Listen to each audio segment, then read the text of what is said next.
Hello everyone and welcome back to my channel. Today's video is another book recommendation video, and today I'm going to be talking about some hate to love recommendations, or like enemies to lovers, although I find a lot of times they're not actually enemies to lovers. That's why I usually say like a hate to love kind of thing.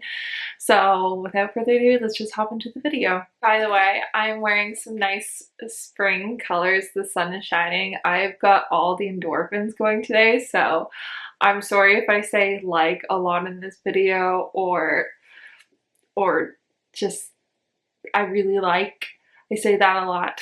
So I just want to let you know that I'm in like a rambling happy mood, so I probably will be saying that a lot. So the first book that I want to talk to you about is The Coppersmith Farmhouse by Daphne Perry. This is definitely a hate to love. In fact, I really hated him and I grew to love him, which only Daphne Perry could have done because he is not a likable character at the beginning. He is very much red flag, red flag, red flag.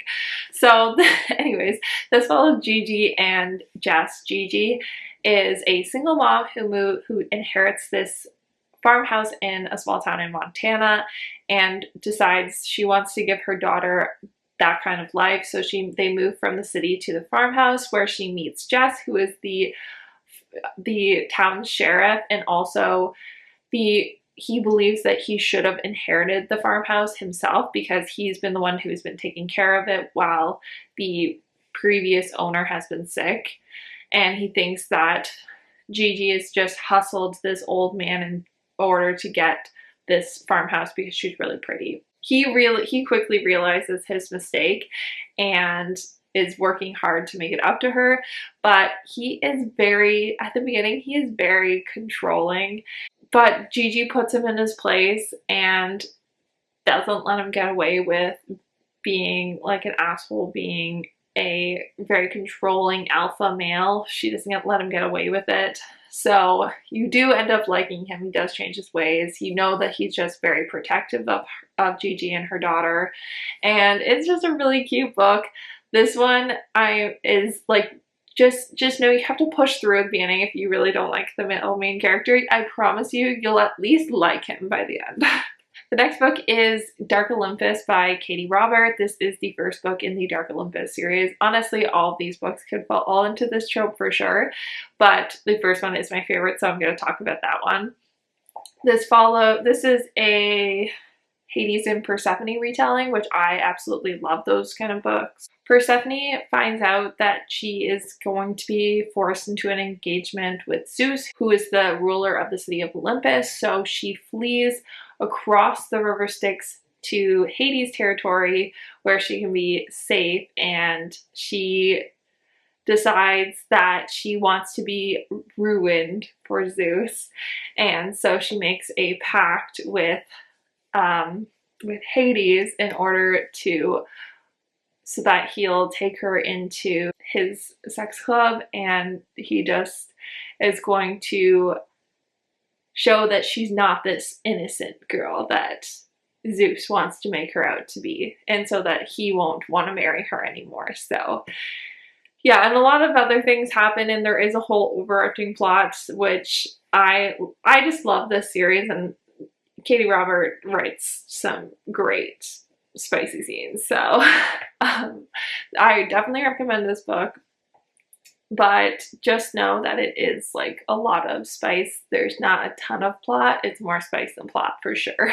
The next book is Undercover Bromance by Alyssa K. Adams. This is the second book in the Bromance Book Club series. These books are just a lot of fun. The whole premise behind them, the Bromance Book Club, is it's these group of guys that are learning romance tips by reading romance books, and it's just a lot of fun, the concept. This one in particular, it follows Liv and Braden Mac. I don't ever think they actually just call him, oh, they call him Mac. That's it. Braden Mac for short. Anyways, Liv is a chef who works in this high-end restaurant. Braden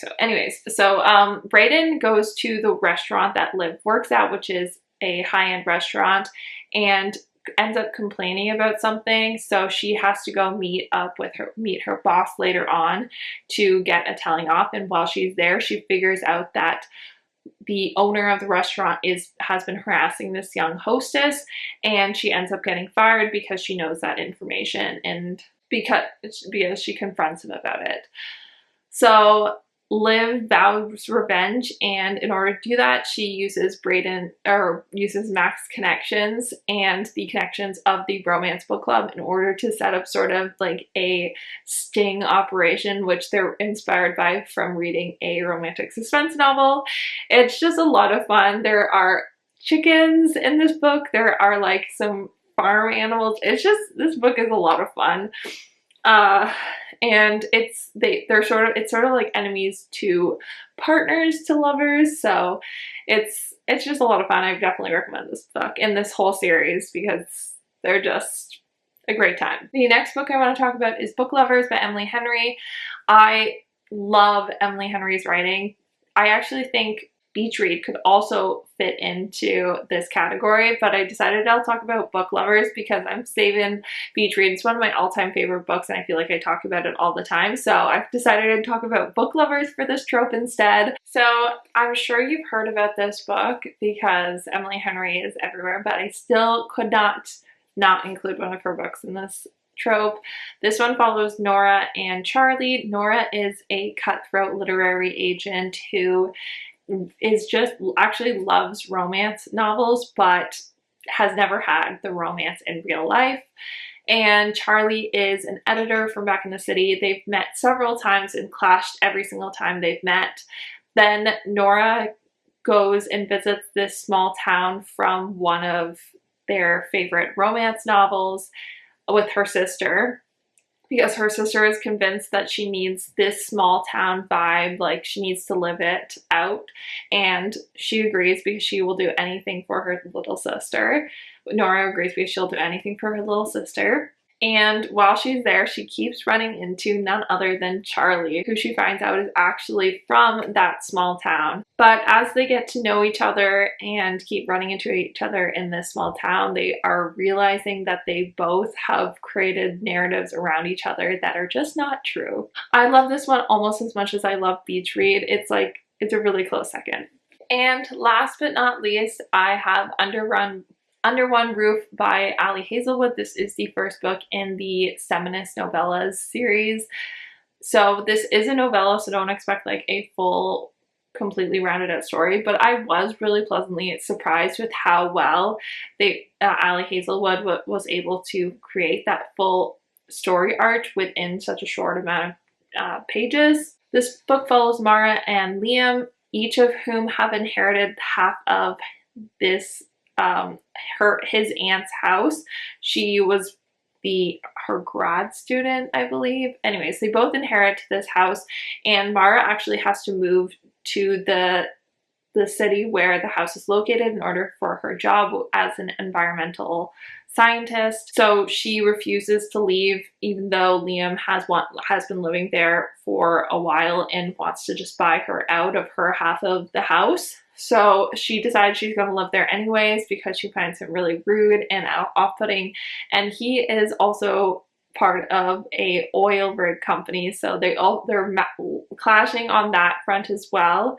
They have this usual roommate bickers, like turning the thermostat up and down, stealing each other's food. It's just, I don't know, I was really pleasantly surprised with how well the hate to love trope was done in this book. It as such a short novella, but I really recommend it. I haven't read any of the other novellas, but I think they're the same trope, but correct me if I'm wrong in the comments down below. This one is really cute, but a really short, fun read. Okay, and that's all the books that I have for this video. I hope you guys liked it. I could make so many of these. I love the trope of hating to lovers, or even friends to hating to lovers. Love that one as well. But I hope you guys enjoyed. If you did, please give it a thumbs up. Subscribe if you're not already, and I will see you in my next one. Bye, guys.